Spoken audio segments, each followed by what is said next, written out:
Vamos orar. Deus fale conosco. Para onde você estiver, oremos. Senhor Jesus, receba o nosso culto, o nosso louvor, receba a nossa adoração. Deus, agora que nesse momento possamos aprender mais a Tua Palavra.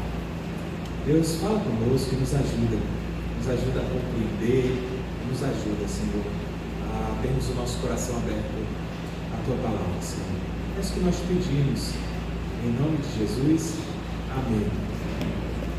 Amém. Hoje nós estamos numa série de mensagens sobre 1 Samuel, mas eu senti como eu não sei, foi algo bem claro para mim, que hoje nós deveríamos falar sobre a volta de Jesus. Muitas vezes nós falamos pouco sobre isso, e essa é a nossa esperança como cristãos, é a volta do Senhor Jesus Cristo. Então o título da nossa mensagem hoje é 3 descrições da volta de Jesus. Hoje nós veremos 3 descrições da volta de Jesus. O que a volta de Jesus significa para nós e quais são as descrições que a Bíblia nos dá a respeito da volta de Jesus Cristo. Qual que é o título da mensagem de hoje? 3 descrições da volta de Jesus.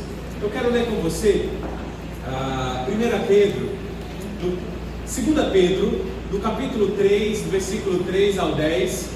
Esse é o nosso versículo inicial, a nossa passagem inicial, e logo após isso nós entraremos em um momento de pensamento e veremos outros versículos. 2 Pedro capítulo 3, a partir do versículo 3, nós vamos ler até o 10. Antes de tudo, saibam que nos últimos dias surgirão escarnecedores, zombando e seguindo as suas próprias paixões.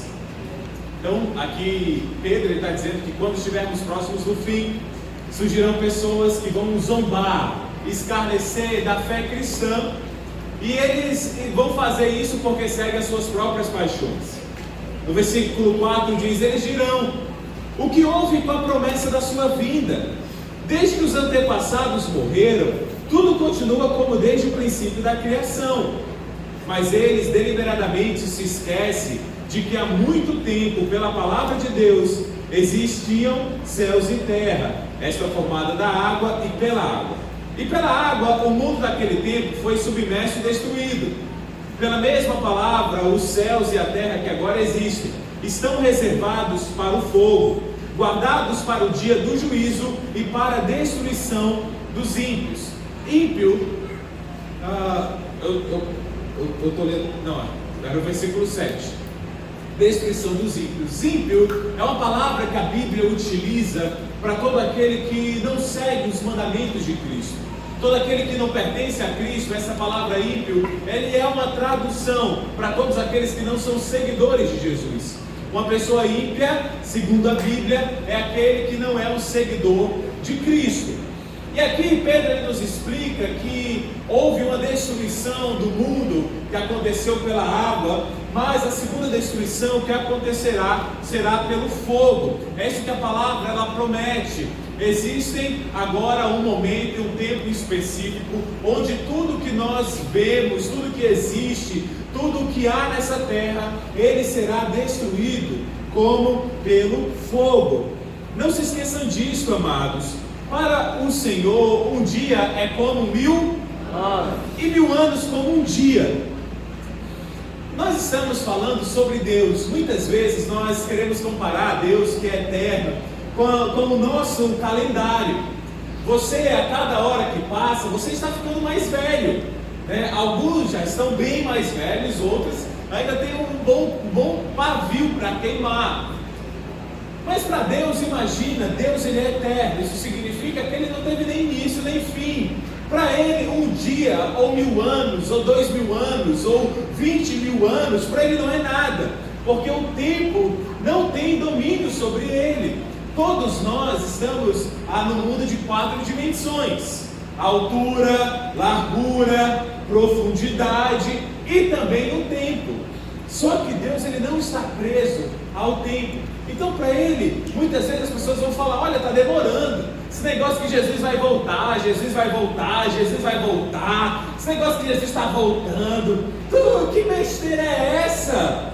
Todo mundo falava isso, minha avó falava isso. E cadê que Jesus não voltou? E Pedro fala assim que nos últimos dias as pessoas começariam a escarnecer ainda mais. Ih, vai voltar, cadê? Volta não.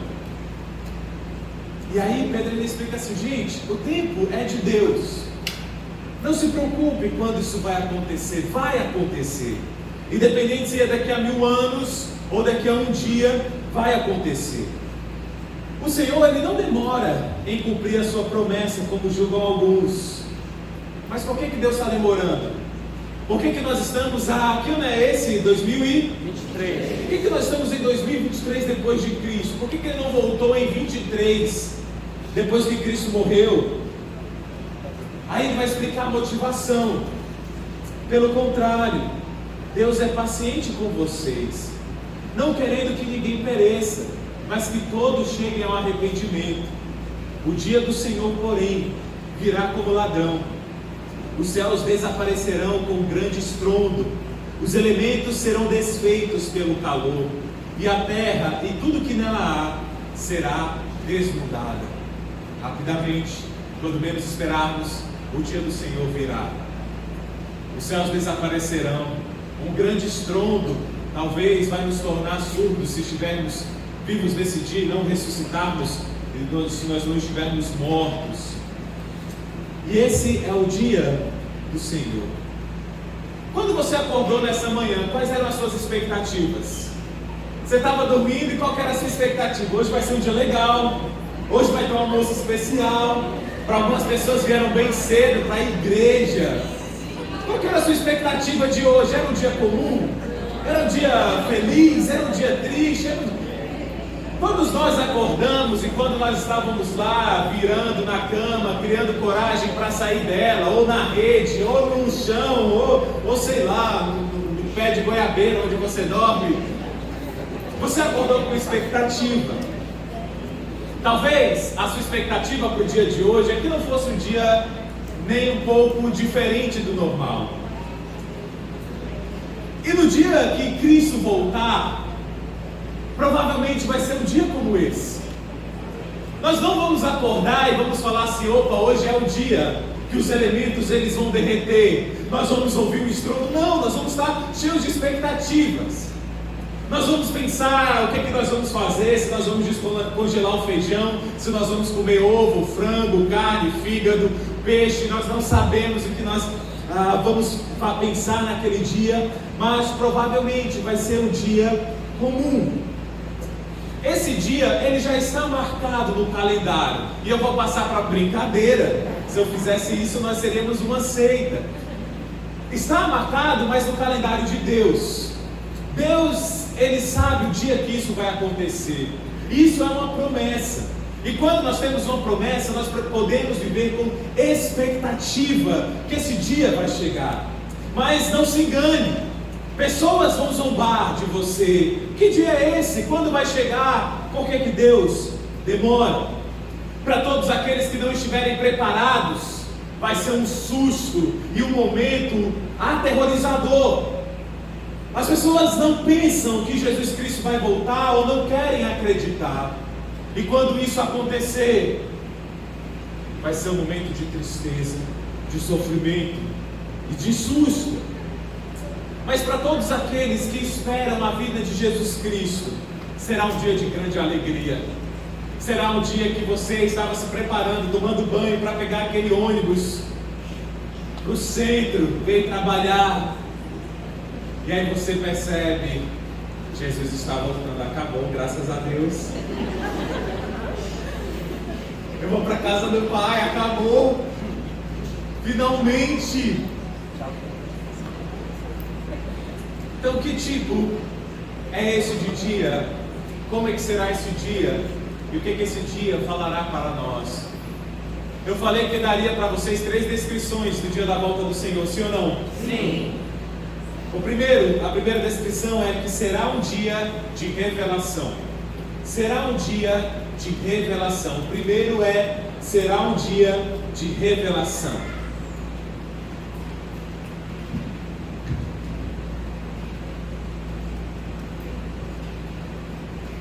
Lá em 2 Tessalonicenses, capítulo 1, versículo 7, projeta para nós, por favor. Vai dizer que é um dia onde Deus vai dar alívio a vocês que estão sendo atribulados, e a nós também. Isso acontecerá quando o Senhor Jesus for revelado lá dos céus, com os seus anjos poderosos, em meio às chamas flamejantes. A Bíblia fala que na segunda volta de Jesus, Ele não vai vir montado no jumentinho, ou com crianças sacudindo folhas de, como é que é o nome daquilo? Folhas de quê? O quê?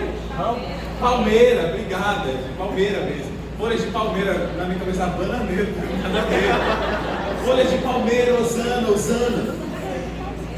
Na verdade, a recepção na segunda vida de Jesus Cristo não será feito mais por crianças ou por pessoas colocando as suas capas, mas pelos anjos poderosos de Deus, no meio de chamas flamejantes, no meio de um grande fogo. Jesus voltará agora com poder. Vai ser agora a revelação de quem Cristo é. Lá em Apocalipse, ele dá uma descrição de como que Cristo, como é a aparência de Cristo agora. Lá em Isaías 53 vai falar que Cristo ele tinha a aparência de um homem comum, um homem sem nada de importância, um homem até mesmo, poderíamos dizer, feio, igual esse que está próximo de você. Qual é esse que vos fala? Mas quando Jesus Cristo voltar, a Bíblia fala que os seus olhos serão como de chamas, da sua boca sairá uma espada, os seus pés como de bronze. Ele usará uma capa que ela está tingida de vermelho, mas lá a Bíblia é claro, e esse vermelho é de sangue, vestido vestes brancas, e vai ter uma marca na sua coxa, Rei dos Reis. Ele vai voltar em poder, e será a revelação de quem Cristo é. Após Cristo ser crucificado, ele foi sepultado, e depois de 3 dias, duvido você saber o que aconteceu. Essa era fácil, gente. Essa era a pergunta fácil da tarde. Imagine para a prova do CNI. Está me preocupando agora. Depois de 3 dias, Jesus ressuscitou. E a Bíblia vai falar que ele apareceu aos seus discípulos. Ele apareceu certa vez a mais de 500 pessoas. Ele apareceu a muitas pessoas depois que ele ressuscitou. A Maria Madalena, as Marias, muito provavelmente a sua mãe, quando eles estavam reunidos. Mas você sabia que Jesus ele não apareceu a Pilatos? Não apareceu a Herodes? Não apareceu aos fariseus que planejaram o matar? Por que Cristo não fez isso? Você sabe? Porque ainda não era o tempo. Mas um dia a Bíblia fala que Cristo vai aparecer para esses e para todos aqueles que um dia zombaram de Deus. Você lembra? Existia uma banda muito conhecida que falava assim: olha, esse negócio de Jesus Cristo está passando. Lá, daqui a um pouco nós nos tornaremos mais famosos do que Ele. E para todas essas pessoas que um dia zombaram de Jesus Cristo, Ele vai aparecer, Ele vai ser revelado. Lá em Apocalipse, capítulo 1, versículo 7, a Bíblia está cheia de passagens. Nós não vamos ter o tempo de ver todas as passagens, mas fala assim: eis que ele vem com as nuvens, e todo olho o verá. Todo olho verá. Até mesmo aqueles que o transpassaram, até mesmo aqueles que já morreram e que o mataram. E todos os povos da terra se lamentarão por causa dele. Assim será. Amém. Vai ser um dia de revelação, um dia que Cristo voltará, e todos aqueles que zombaram, todos aqueles que falaram mal, todos aqueles que humilharam, o mataram, todos aqueles até mesmo hoje que são inimigos da cruz, todos eles verão a Jesus Cristo. Lá em 1 Tessalonicenses 4,16 fala assim: pois dada a ordem de Deus, com a voz do arcanjo e com ressoar da trombeta de Deus, o próprio Senhor descerá dos céus, e os mortos em Cristo ressuscitarão primeiro. Chegará um momento, gente, onde Ele não vai vir. Você deve desconfiar de qualquer religião que diz assim: não, nós temos um novo Jesus Cristo. Você lembra você já ouviu falar do Henrique Cristo? O Henrique Cristo, que tem as discípulas dele lá. A segunda vida de Cristo não vai ser dessa forma. Todo olho verá, será em poder. Tanto é que lá em Atos 1, versículo 11, quando os discípulos estavam conversando com Jesus, ele subiu aos céus e foi coberto ali pela nuvem. Os anjos falaram assim: olha, por que vocês estão olhando para o céu? Ele foi levado aos céus, voltará da mesma forma como viram subir. Sabe, gente, antes do lançamento de uma grande arte, ou de um telefone, ou de um celular, antes do lançamento de algo importante, geralmente as pessoas elas deixam encobertas, né? Deixam escondidas, até o dia da grande apresentação. E aí há uma ansiedade para conhecer, há uma vontade para descobrir. Ali aquela obra de arte, ou aquele carro está coberto com um pano, e todos aqueles se reúnem para ver qual que vai ser agora o iPhone 20, ou o Tesla não sei das quantas, ou mesmo a próxima obra de arte que todos aguardam. E tudo aquilo ele fica escondido, tudo aquilo fica encoberto, tudo aquilo fica escondido, até o momento que a obra será revelada. Nós vivemos agora em um momento onde Cristo está escondido. Hoje nós cremos nele pela fé. Lá em 1 Pedro 1,8 diz que mesmo nós não tendo visto, nós o amamos. E apesar de nós não vermos agora, nós cremos nele e exultamos nele com alegria indizível e gloriosa. Mas no dia da volta de Jesus, eu quero deixar claro para você, ele será revelado. A fé acabará. Esperança não precisará mais, porque você agora verá com os seus próprios olhos. Nós veremos Jesus Cristo face a face, pessoa a pessoa. Nós veremos a Jesus Cristo. E nós devemos, gente, ansiar e aguardar este dia. E eu estou falando para você, todos vocês verão a Jesus Cristo. Quer vocês creiam, quer vocês não creiam. Eu e você, nós veremos a Jesus Cristo. Isso é uma promessa que eu posso fazer para você, porque a Bíblia faz essa promessa. E você pode falar para a pessoa do seu lado: ei, você verá Jesus Cristo. Você está preparado? Você está preparado? Você está preparado para esse dia que você verá Jesus Cristo?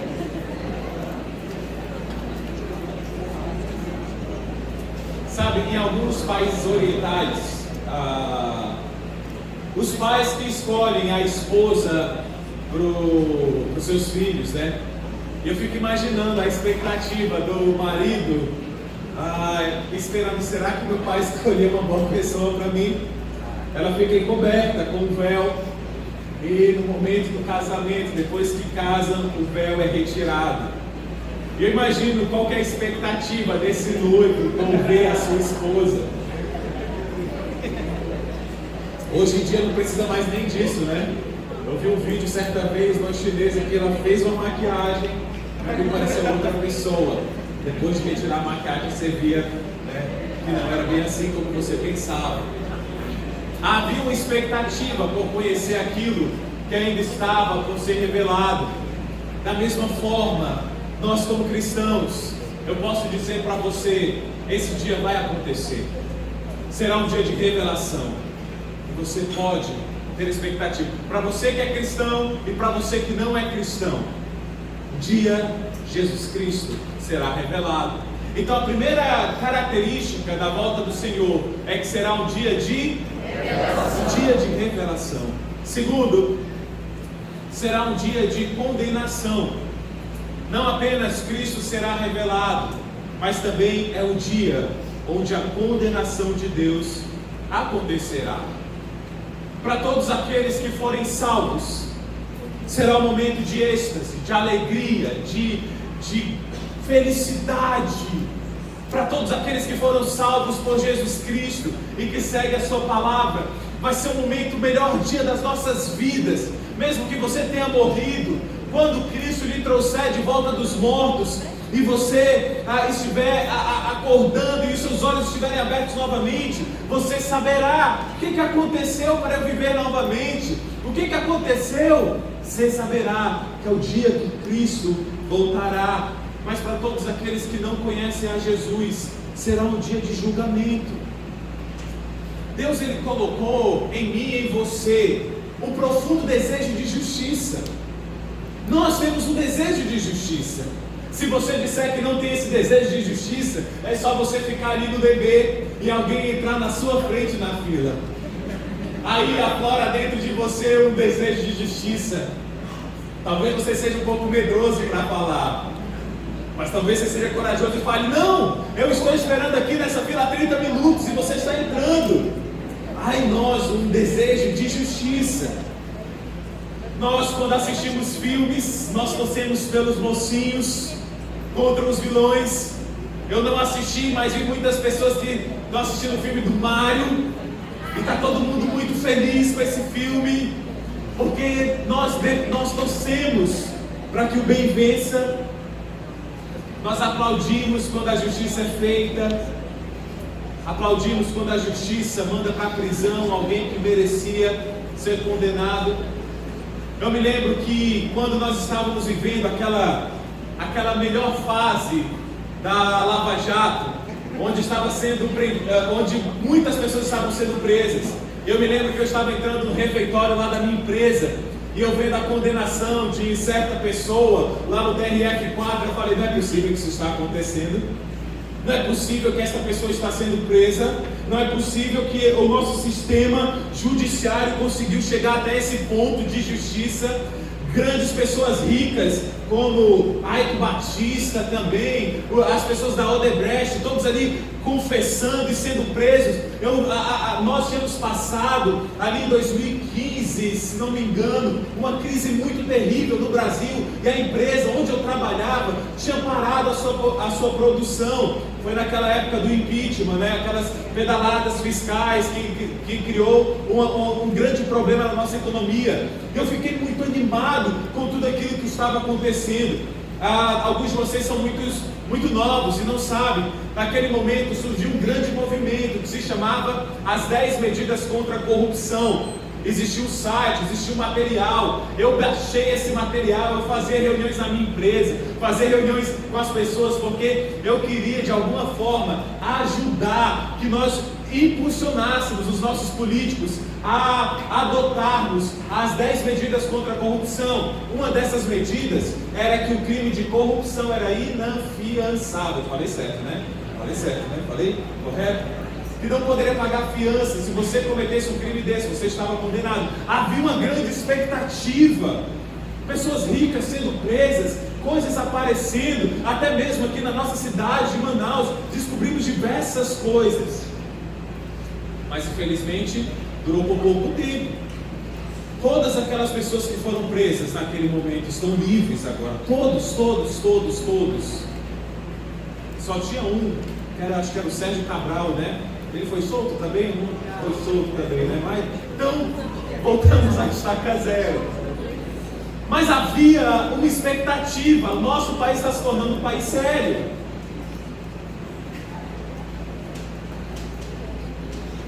Nós temos essa vontade, gente, de justiça. Mas ainda há pessoas que duvidam que o nosso Deus, Ele seja um Deus que vai praticar justiça. O nosso Deus, Ele vai trazer justiça a essa terra. Cada um de nós passará pelo julgamento de Deus. Você falou para a pessoa do seu lado: ei, você vai ver Jesus. Mas também você deveria falar para a pessoa do seu lado: você vai ser julgado por Deus. Você vai ser julgado por Deus. Todos nós seremos julgados. O nosso Deus, Ele é um Deus perfeito, é um Deus de amor e de justiça. A justiça de Deus não está separada do seu amor. Por favor, não me entenda mal. Eu não quero que você saia daqui pensando que Deus não me ama. Sim, Deus me ama. Cristo foi naquela cruz para perdoar os seus pecados. Mas todo aquele que rejeita a cruz de Cristo e todo aquele que rejeita a palavra de Deus, deliberadamente não seguindo o que Cristo ordena, a Bíblia fala que você será julgado. Não importa a sua origem, não importa a sua cor de pele, não importa se você é alto, baixo, gordo ou magro, todos nós seremos julgados. Lá em 2 Tessalonicenses, capítulo 1, versículos de 8 a 9, olha só o que diz.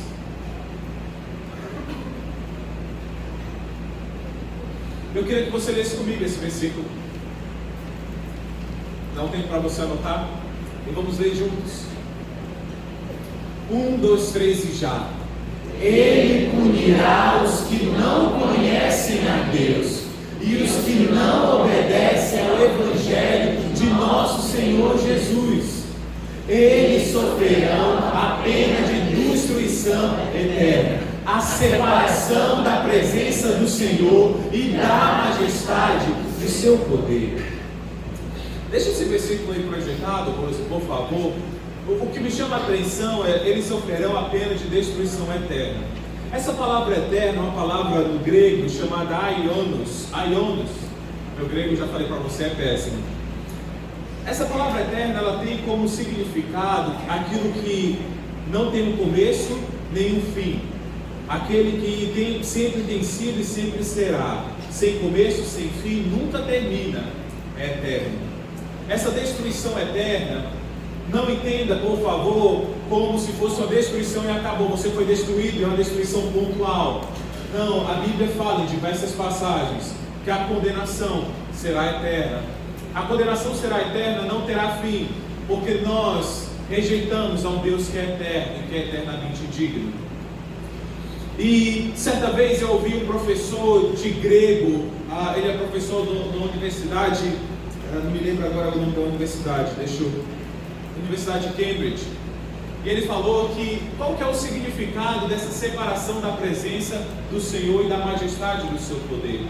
Ele estava explicando que a explicação dessa passagem é que um dia todos nós, na volta do Senhor Jesus, veremos como é que será a vida eterna com Ele, como é que será o novo céu, a nova terra, como será o Senhor Jesus Cristo, como será agora o novo corpo, a glorificação dos santos que seguiram a Jesus.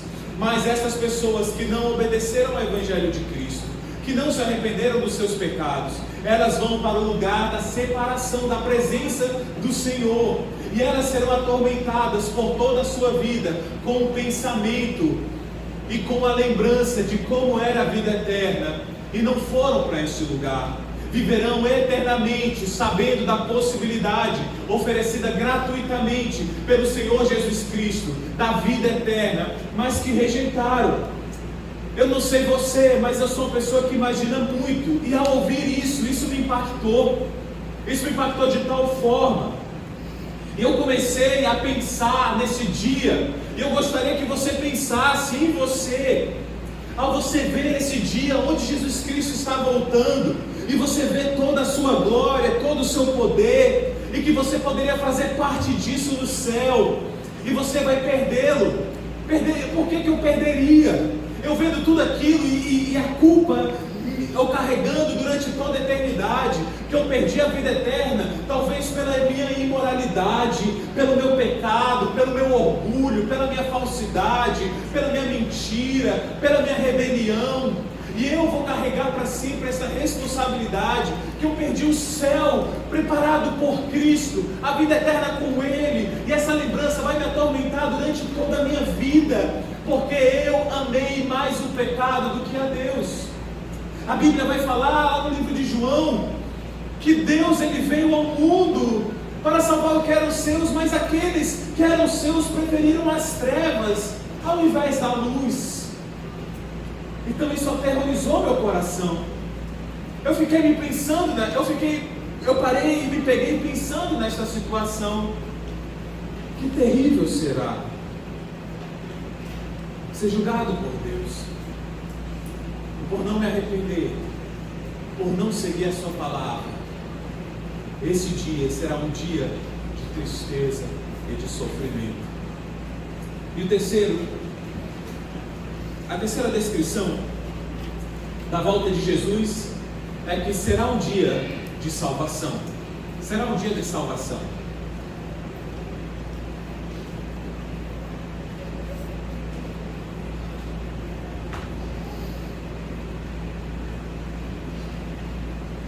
Será um dia de salvação.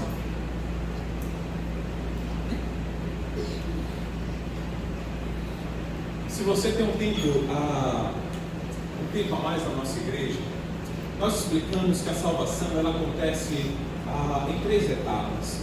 A primeira etapa é a salvação, é quando você recebe o pagamento de Cristo no seu lugar, gratuitamente.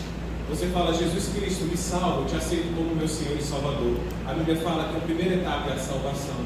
Mas entra uma segunda etapa, que é a santificação. Enquanto nós estamos nesse mundo, nós estamos passando pelo processo de sermos santificados, onde nós estamos abandonando, tirando a roupa do velho homem, estamos colocando agora uma nova roupa, de um homem que foi criado para ser semelhante a Jesus Cristo.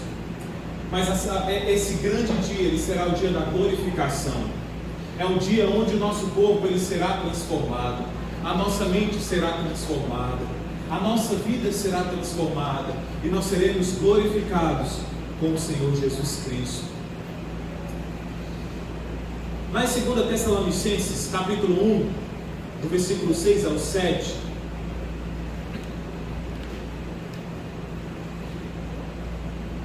diz assim, versículo 6: é justo da parte de Deus retribuir com tribulação aos que lhe causam tribulação.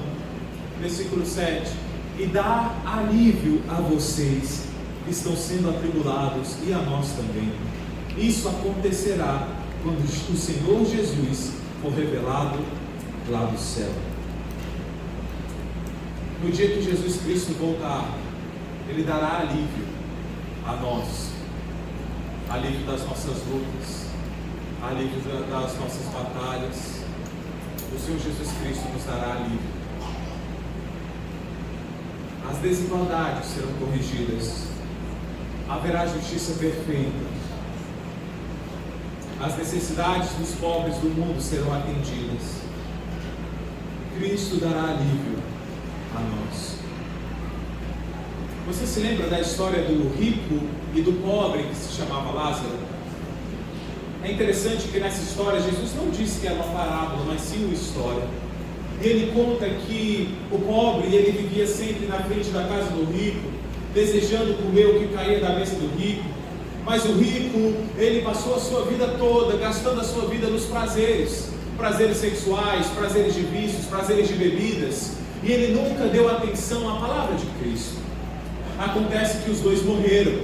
O pobre era tão pobre que os cachorros comeram a sua carne. Nenhum enterro ele foi digno de receber. Mas o pobre tinha algo que o rico não tinha, era Lázaro, o seu nome.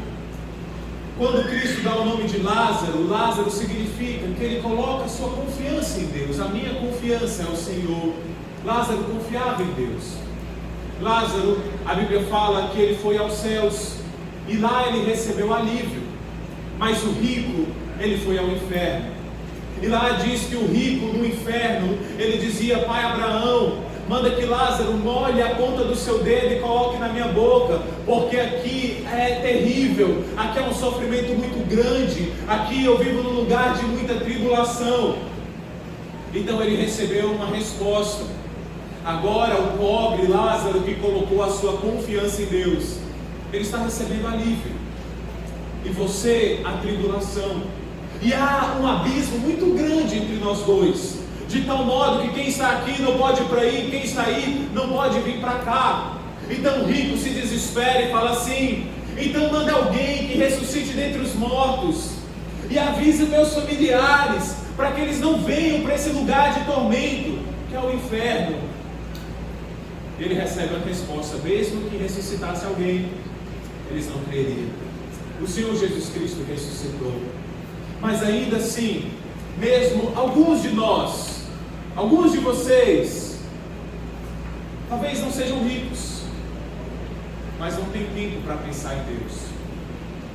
Talvez não tenham muitas condições financeiras, mas talvez a sua vida seja apenas baseada no prazer. Talvez o seu pai e a sua mãe sejam aqui da igreja, mas você nunca de fato entregou a sua vida a Cristo. Talvez você venha para a igreja, foi batizado, participa da ceia do Senhor e canta louvores, mas não tem a convicção que se morrer hoje, vai viver com o Senhor Jesus Cristo.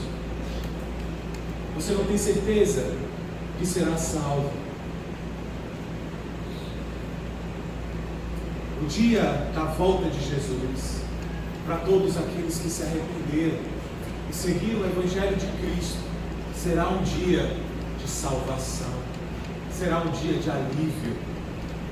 Eu não sei o que eu vou fazer nesse dia. Eu não sei se vou pular, eu não sei se vou bater palmas até minhas mãos sangrarem, não sei se vou ficar de joelhos até não poder mais, eu não sei o tamanho da alegria que acontecerá nesse dia.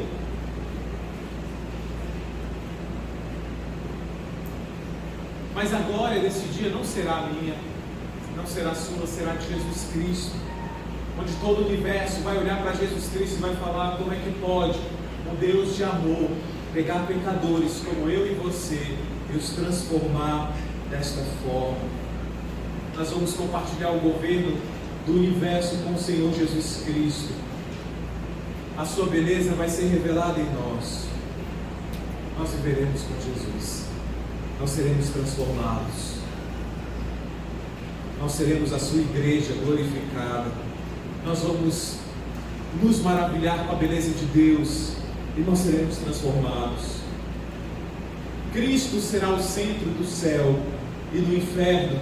Para onde quer que você procure, você nunca verá Cristo. Esse é o dia que o Senhor fez. Alegremos-nos, regozijemo-nos nele. Esse dia voltará. Nós não sabemos quando. Jesus, ele falou e ele disse que não poderíamos dizer o dia, mas ele disse que nós poderíamos olhar as evidências. Ele disse que haveriam guerras, rumores de guerras. Disse que muitos viriam no nome dele, muitas religiões viriam no nome de Cristo, muitas seitas surgiriam.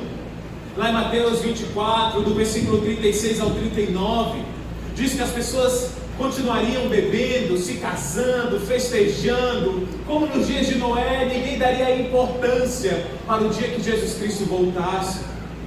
Para mim ele se parece muito com os dias atuais.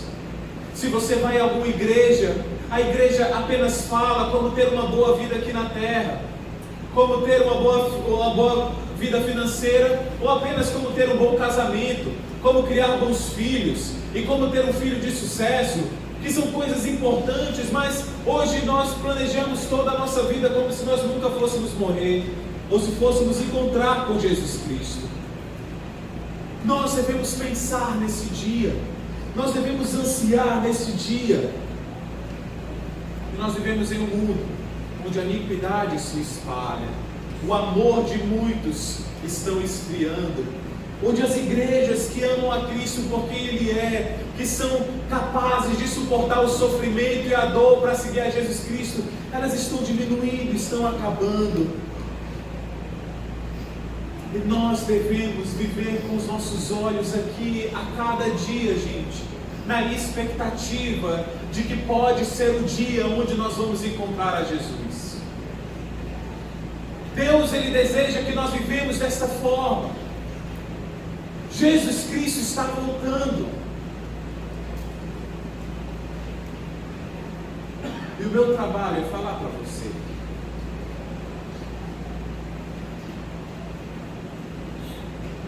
eu penso algumas implicações práticas para a nossa vida. Nós falamos que a Bíblia ela dá 3 descrições da vida de Jesus. Qual que era a primeira? Será um dia de revelação. Então não precisa se preocupar em justificar, em provar que Deus existe, que isso vai acontecer, vai ser um dia de revelação. Não é nossa responsabilidade, Deus fará isso. Segundo, será um dia de condenação. Um dia Deus vai julgar esta terra. O pecado é tão sério que levou Deus a matar o seu próprio filho. E terceiro, será um dia de salvação. Primeira aplicação prática para a nossa vida, se você já é um cristão, se você já obedece a Bíblia e segue a Jesus Cristo, viva a sua vida pensando que Cristo voltará. Os sofrimentos que nós temos aqui na terra não são ponto final. Também a sua vida ela não está concluída em apenas criar bons filhos, em ter uma boa casa, em conseguir um bom emprego ou em ter um casamento. A vida, se Jesus Cristo vai voltar, não se resume a isso. Há uma vida eterna toda pela frente. E há um dia onde Deus vai cobrar de nós os nossos talentos. O que você tem feito com o que Deus lhe deu? Um cristão, ele não é um desistente da vida. Um cristão não é alguém que fala assim: eu desisti, esse mundo vai acabar. Para mim agora eu vou deitar eternamente em berço esplêndido. Não, um cristão sabendo que Cristo voltará, ele vive esta vida de tal modo que quando Jesus Cristo voltar, a Bíblia fala, é como o servo que está preparado, esperando o seu Senhor, acordado, o servindo. Então, se você espera o dia que Jesus volte, cristão, uma aplicação prática é: devemos viver como se hoje fosse o dia que Jesus voltará. E a Bíblia fala que ele voltará como ladrão. O que acontece? Ele vai voltar roubando as coisas? Não, é que você não espera. Se você soubesse quando o ladrão vai entrar na sua casa, você voltava com um cadeado a mais, comprava um pitbull naquela mesma tarde. Da mesma forma, Jesus Cristo voltará e nós devemos estar preparados. Mas também outra aplicação prática é para você, se você não segue a Jesus Cristo, não segue o seu Evangelho, não abriu mão do seu pecado, não abriu mão das suas vontades. Talvez você esteja visitando a nossa igreja, talvez você já seja da nossa igreja. Eu preciso falar para você, será um dia de condenação. E nós seremos salvos pelos méritos de Cristo. E o que é ser salvo, gente? O primeiro passo é você se arrepender dos seus pecados. É você entender que Deus, Ele é santo e tem um plano para você. Segundo, é você falar: Deus, eu te entrego a minha vida. E entregar a vida a Deus é falar assim: Deus, custe o que custar, eu vou te seguir. Terceiro, é começar a se despir, a deixar as velhas práticas e ser transformado pela vontade de Deus na sua vida. Sabe o que me entristece? É que essa é uma mensagem que não empolga os corações. Ao olhar para algumas pessoas, eu vejo a falta de empolgação com o dia do Senhor. O sono que vem pensar nesse dia, a falta de expectativa para quando esse dia chegar, a sua preocupação com o seu trabalho amanhã, a sua preocupação com o que vai lanchar daqui a pouco, a sua preocupação com coisas efêmeras dessa vida. Mas o Senhor Jesus Cristo vai voltar. E se nós não tivermos uma vida que lembre-se disso, nós nunca poderemos o agradar. Jesus voltará e voltará em breve. Vamos orar? Abaixe sua cabeça.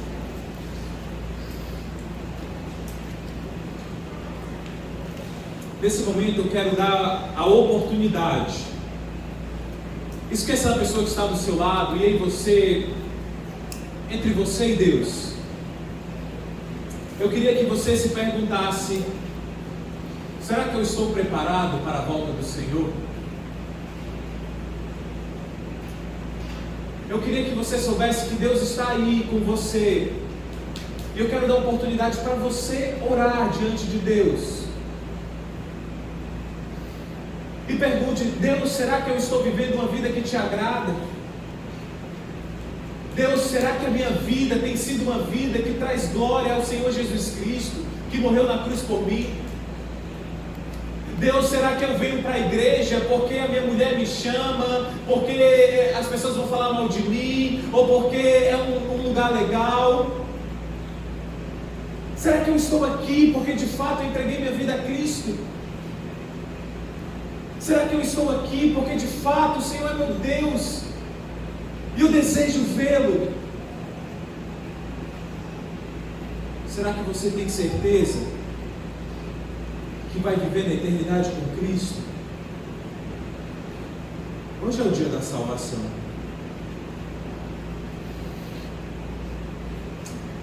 Hoje Deus olha para os seus pensamentos, para a sua oração, para o seu coração. E Jesus Cristo te chama a se arrepender, a se preparar para esse dia. Hoje é o tempo aceitável diante de Deus para o arrependimento. Peça perdão pelos seus pecados. Fale: Deus, perdoa. E começa a declarar os seus pecados diante de Deus. Deus, perdoa pela minha imoralidade. Deus, perdoa pela minha sexualidade. Deus, perdoa pelo meu orgulho. Deus, perdoa pela minha frieza espiritual. Deus, me perdoa pela minha falta de confiança. Deus, me perdoa por ser uma pessoa orgulhosa. Deus, me perdoa. Começa a falar na sua mente. Também diga: Senhor, me salva, muda o meu coração, me transforma, me ajuda, Deus, a ser como um cristão da Bíblia. Ajuda-me a viver com a mente sabendo que o Senhor voltará.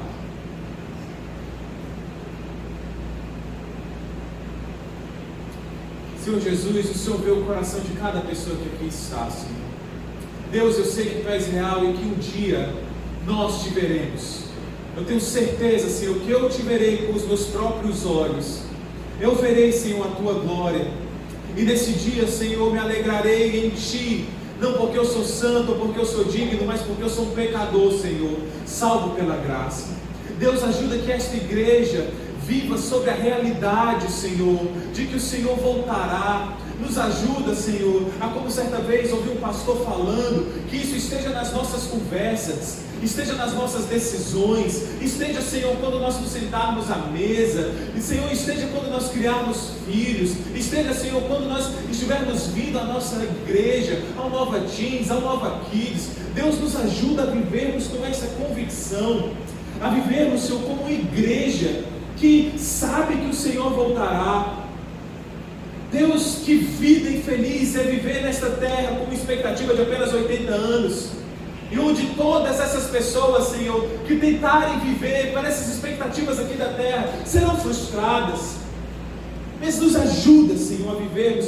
Deus, salva aquelas pessoas que nesse momento estão falando aí na sua mente: Deus, me salva, me perdoa, eu quero viver de acordo contigo, com a Tua vontade. Deus, salva essas pessoas, transforma a sua vida. Te peço, Senhor, muda o nosso coração. Que ninguém aqui tenha o seu coração endurecido pelo orgulho. Que saiba que o Senhor está dando neste dia mais uma oportunidade. Nos ajuda, Pai, em nome de Jesus Cristo. Amém. Que Deus abençoe você a viver com a certeza que Cristo voltará. Ele nos abençoe.